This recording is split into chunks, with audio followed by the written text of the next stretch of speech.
কিস্তির টাকা লেগে আইছি। ও আপনি আজকে তো কিস্তি দেওয়া যাবে না, আগামী সপ্তাহে আইসেন। এটা কেমন কথা কইতেছেন আপনি? আজকে সোমবার, আজকে কিস্তি দেওয়ার ডেট, আর আপনি কইতেছেন দিতে পারবেন না।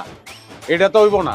আমার জামাই আজকে বাড়ি নাই, শ্বশুর শাশুড়ি দুজন সারা রাত ঝগড়া কইরা সকালবেলা চইলা গেছে বাড়ি ছেড়ে, জানি না কই গেছে। এগুলি তো আমার দেহনের বিষয় না। আমার অফিসের টাকা জমা দিতে হইব, না দিলে আমার বেতন থেকে কাইটা নিব। আর আমি যে নিজের পকেট থেকে দিমু, আমার পকেটে 20 খাওয়ানোর টাকাও নাই। টাকা বের করেন।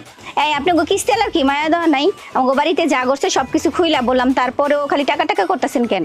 কারণ আপনার কাছে আমরা টাকা পাই, কিস্তির টাকা নিতে আইছি, মাগনা না। টাকা যদি লগে না থাকে আশপাশের বাড়িতে যান, কারো কাছ থেকে ধার করে এনে যান। যান।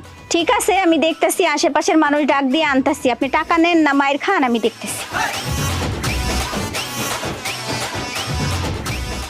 সর্বনাশ, কাগো টাকা দিলাম, টাকার বদলে তো মনে হয় মাইর খাবো।